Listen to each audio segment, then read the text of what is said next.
Zooey Mama! How's it going, everybody? Today I'm very excited to talk about Araña, the new card coming to Marvel Snap, and my personal prediction to be the strongest, most competitive card coming out this season. Starting on September 17th, we have Araña in Spotlights alongside Miss Marvel and Sage. Araña is a one-cost, one-powered card with the Activate ability. Give the next card you play plus 2 power and move it to the right. So it's the second Activate card we have coming to Marvel Snap behind Symbiote Spider-Man, the Season Pass card. It has an ability that's similar to Forge in that you're giving it plus 2 power, but it doesn't have to be the next card you play.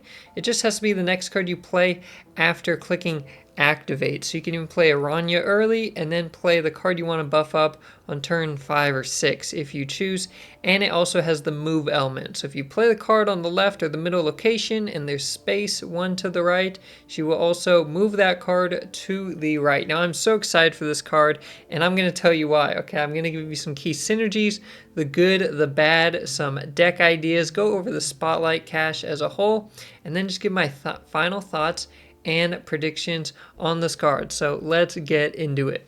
So for some of Araña's key synergies, we are looking at move cards, okay? Because not only is she powering something up, but she's moving it to the right. So Human Torch absolutely loves this because he's going to get powered up to 4 power, scooted to the right, instantly become 8 power. Okay, with just Araña plus Human Torch, you now have an 8 powered Human Torch. That's going to get crazy. But you could also just use it on a Dagger or Vulture, right? Anything that likes move, you just give it an extra plus 2 power and you choose the turn it happens. But you don't need to do it with move. Okay, you could treat Araña very similarly to Forge, where you're just happy to power up something like Brood or Sebastian Shaw or Mysterio. Anything that gets extra value from a power buff is going to like Araña. And then we have Forge because you can just play both. Okay, Araña is actually a cheaper Forge in a sense, but if you want to, you could do Araña turn 1, Forge turn 2, turn 3, activate the Araña, and then play Brood. And you would have just played a 3-cost, 6-power Brood that also spawns 2 6-power Broodlings that can get out of hand really quickly. Now what Araña gets countered by, she's a 1-cost card, so she's going to get shut down by Killmonger. She's going to get shut down by Red Guardian. If Red Guardian hits her before you press Activate, then that ability is gone, and you now just have a -1 power card sitting there. And then, of course, she is feeding into giving cards plus power, and Shadow King will always revert that, even if you do have Luke Cage on the board. So she is pretty vulnerable here. It's not guaranteed to pop off like Forge, where as long as you played him and he didn't get stopped by Cosmo, he will pop off. If Araña gets killed or turned off before you activate, you will lose that ability. Now to look at the pros and cons of Araña in a bit more detail, we will start with the good. First up is that I mentioned she's kind of like Forge. Well, she's actually just like old Forge, which was a 1-cost, 1-powered card that gave plus 2 power to the next card you play. And Second Dinner came out and said, hey, this card is too good, we gotta nerf it and make it cost 1 more. Well, now you've got Araña. Okay, she has the stats and the ability almost identical. She's also moving a card, and she has Activate instead of on reveal. Almost identical ability to old Forge, which we know is overpowered. So this card reasonably could be overpowered, right? And you can actually play her alongside Forge. When Forge was a 1-cost card, you didn't also have a 2-cost Forge. Well, now we've got old 1-cost Forge in a sense, and 2-cost Forge. This could get really crazy, okay? Especially if this Activate proves to be better than old on reveal Forge. This is just going to be nuts, because the Activate lets you decide when to give the plus 2. I mentioned playing Araña into Forge into Brood. Well, if you don't have Brood on turn 3, then turn 2 Forge kind of misses.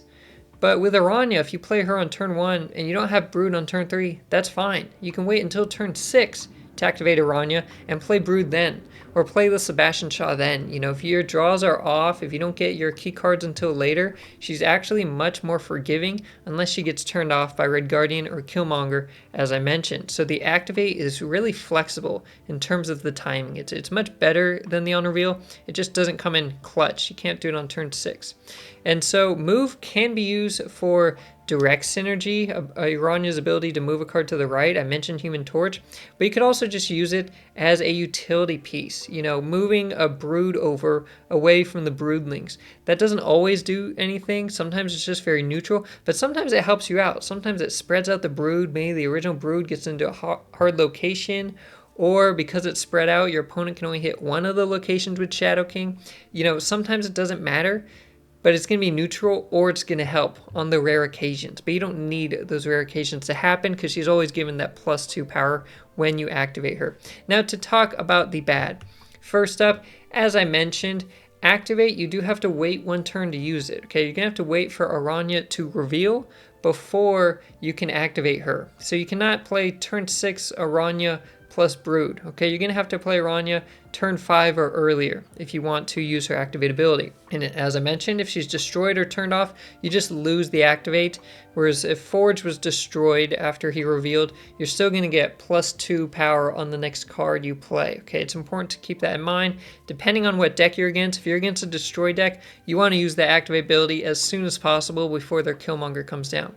It does force a card to the right. You don't get to choose, okay? It's not give a card +2 power and move it to the right if you want to or can move it to the right. No, it's gonna move it to the right.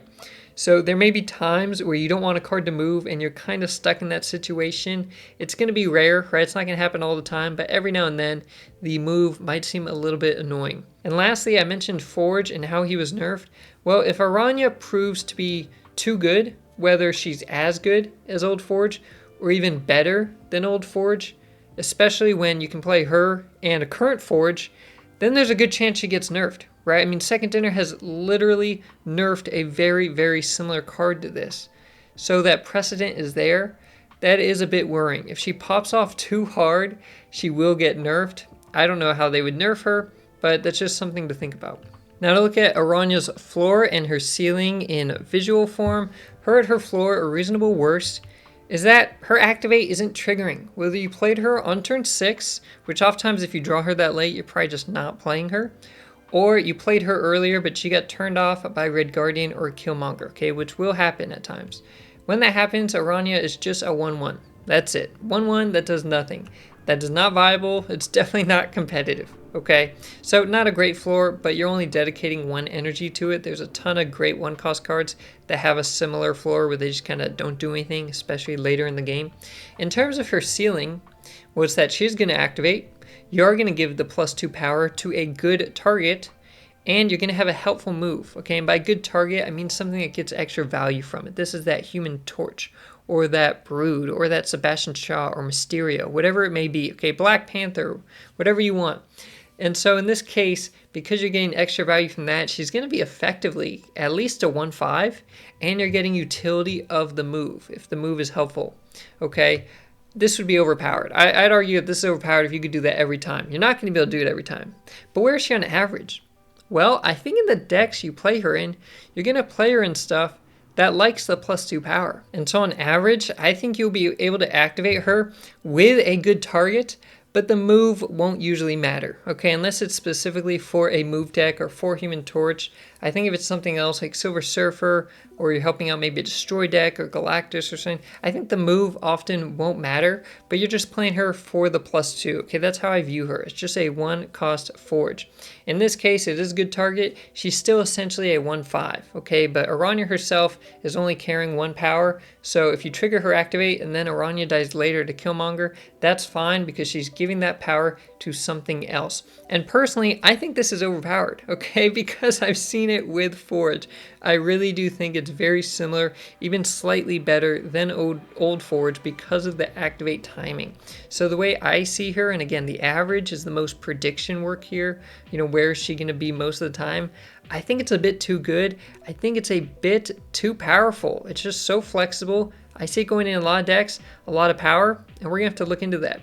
Here's my friendly reminder to give this video a like and subscribe to the channel if you have not already, because we cover every single new card release in Marvel Snap, as well as spotlight ratings for every single season and a Series 4 and Series 5 buy guide tier list to help you decide how you're going to spend your very precious resources. The first deck that I wanted to showcase for Araña is this buffed up Surfer list.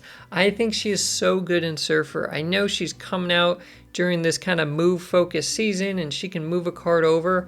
I think she's going to be best in non-move decks, okay? Surfer is a great example of a deck that just loves extra power. We've got Brood in here. We've got Sebastian Shaw. They will just eat up all that extra power. Even something like Nocturne can be good with the ability to move over. But now we've just got so many tools. I mean, now we have Araña, Nova, Forge, Surfer, and, Gwenpool and possibly Absorbing Man to power up these other cards. Okay, that's literally over half of the deck can power up something like a Brood or a Sebastian Shaw. If you have Brood or Sebastian Shaw, you just draw them, you're going to have something that can power them up. Getting Brood to 6 power on turn 3 and moving the original Broodling over to the right because of Araña, that's going to be crazy. How does your opponent deal with that? They can't Shadow King both of those lanes. I mean, that's nuts. If you have turn 1 Araña, turn 2 Forge, turn 3 Brood, you snap right there, your opponent retreats, you just won that game. Okay, it's one of the best openings you can have. And here we still have the Nova Killmonger combo, and that's okay even with Araña, because once we trigger her activate, she can die.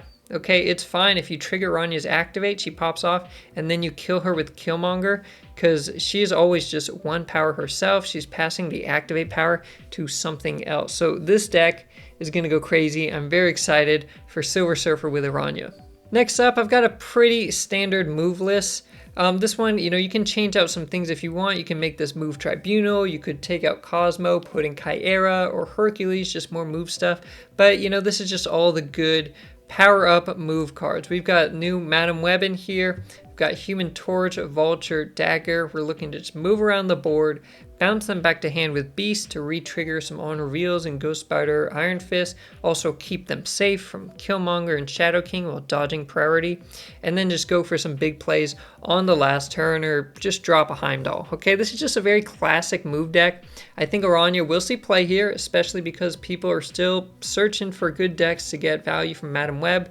They'll definitely look for her here. We'll see how it does. Madam Web has not yet taken move to the next level. Maybe once Araña comes out, that's a bit more fuel to the fire and it jumps up, but we might have to just give this deck time. The meta's very wonky right now with everyone testing out all these move decks, find out what works and what doesn't. So we'll definitely see a bit of this deck. I'm not sure how much better it becomes because of Araña.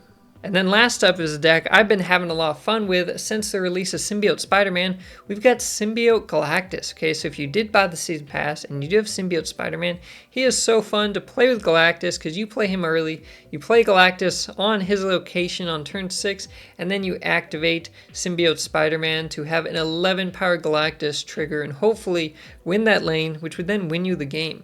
But now we've got some extra tools, okay? Now it's not just Symbiote Spider-Man to power up Galactus. We can use Araña to power him up, and Forge, and Gwenpool. Okay, there's a possibility to get a 15 plus power Galactus with this deck. And if we don't get that, we're going to go for more traditional, just on reveal Odin shenanigans with Wong into White Tiger into Odin, or Wong, Black Panther, Arnim Zola. I mean, just crazy, cheesy on reveal stuff. But if your opponent doesn't have an answer, you kind of just win, even though it's such a simple, cheesy combo. I love these style of decks. They're so fun. Now, to go over this Spotlight week as a whole, while we look at the Spotlight variants for Araña, Miss Marvel, and Sage, in terms of being competitive, I think it's okay. I personally have high hopes for Araña, but as always, I exclude the new card from the Spotlight Week competitive value because we truthfully don't know how a card is going to perform until it comes out. Okay, so even though I think Araña is going to be insanely powerful, I can't guarantee that. so I'm excluding her from this rating. We're looking at really just Miss Marvel and Sage for this, in which case Sage is good. Sage is very good to have. Her player has gone down a tiny bit since the Ravana decks fell off, but she's still seeing good play, good value, just easy to power up and, really surprise your opponent and win games. Miss Marvel is seeing virtually no play. Okay, there's just too much clog in the meta. With no good Zabu around, she's just lost a lot of value. She's lost a lot of steam since she was first released, okay? So it's kind of in the middle where Sage is good, Miss Marvel not so good, similar to last week where we had Alioth who's really good and Silk who's really bad.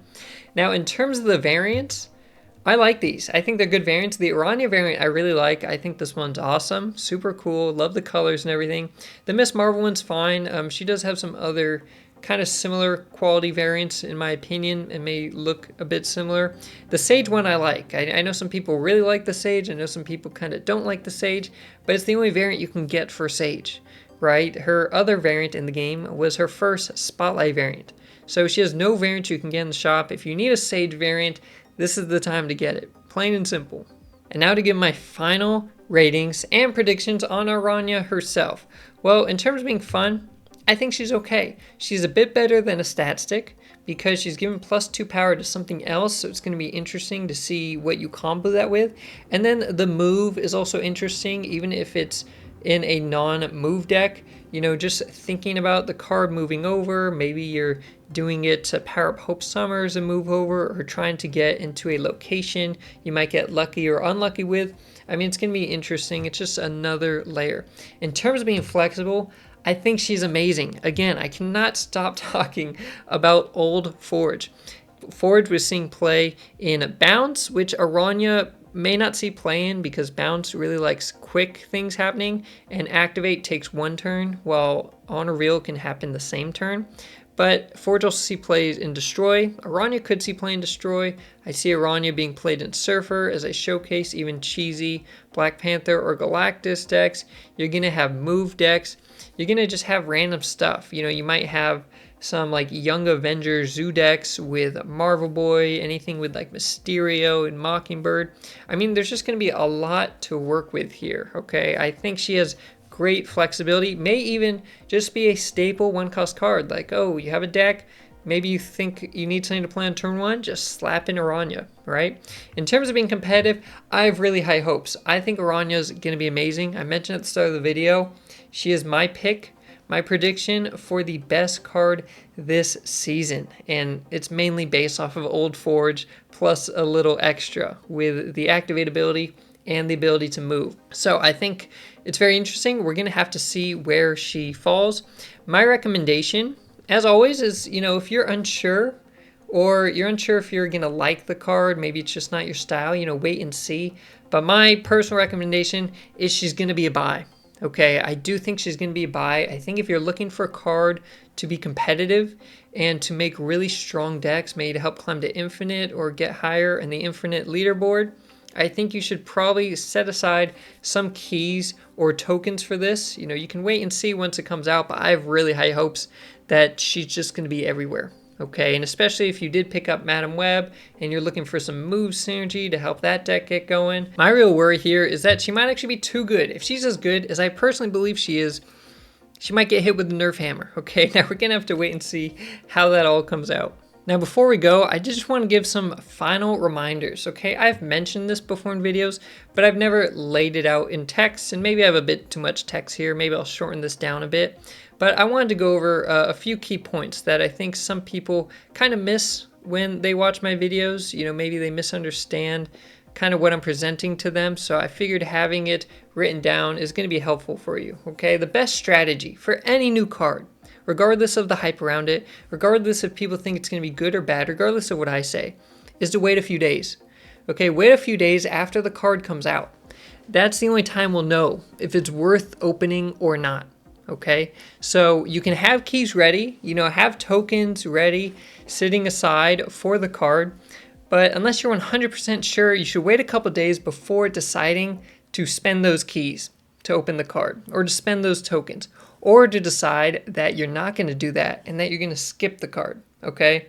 Unless you need the rest of the spotlight and you know you're going to open it for the spotlight anyways, or it's just an archetype you really, really love, and you know even if the card isn't great, you're still going to get good value out of it, okay? And the reasoning is the community, this includes me, is wrong about cards all the time, okay? No one knows until it's in the game. And I got some examples here. Araña, War Machine, Grandmaster, right? We remember the hype behind War Machine. He flopped completely. The community was so wrong. You can go look at the comments on my War Machine video. Look at the comments on my Araña video. Everyone said the card was just going to be a meme, you know? It's just, we don't know until the card's in the game. And you can't be super confident.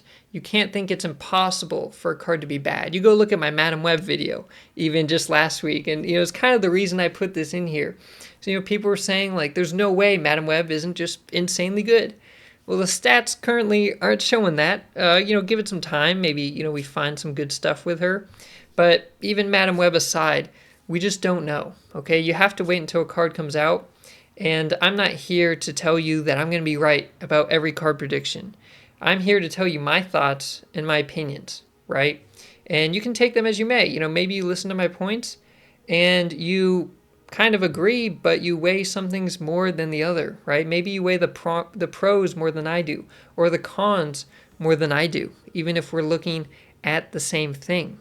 And so I have no incentive to try and sell you a card. You know, if more people get Araña, Second Dinner isn't paying me for that. When I told people to wait on Madam Web, wait a couple days to see how she performs, you know, Second Dinner isn't paying me to do that. I have no financial incentive to do that, okay? I just tell you my thoughts, and sometimes those don't align with the rest of the community and the hype around a card, you know, similar to how I viewed War Machine or Madam Web.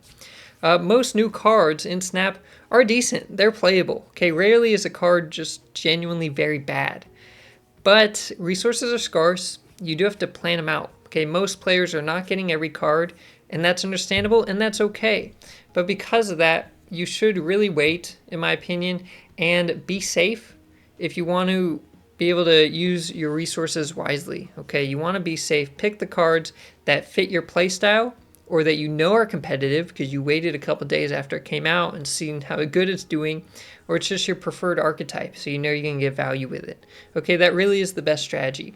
And it's okay to agree or disagree with me in the comments. Maybe you think Araña's bad, or you think she's just super boring, or she's not flexible. That's fine. Okay, go ahead, comment that below.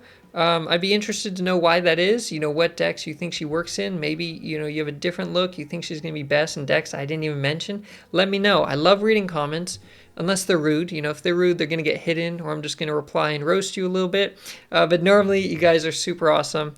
You know, feel free to share your opinions, whether they agree with mine or not. I love reading other people's opinions. Just because I'm here making a YouTube video about my opinion doesn't mean it's better than your opinion. Okay, so I just want to give that reminder that I'm not the end-all be-all, right? My word isn't law. If I say a card's good, that doesn't guarantee it's going to be good, because we don't know until it comes out. So that's my little spiel here, but I will leave this reminder screen up at the end of all my buy or bust videos going forward. I don't want people to get confused or misunderstand that, you know, I'm telling them I'm right 100% of the time, because that's definitely not true. So let me know what you think of Araña and what decks and combos you think she's going to work well in. If you think she's going to help out Madam Web, or if she will be best in non-move decks, like kind of what I'm thinking. And until then, stay positive. I'll see you next time.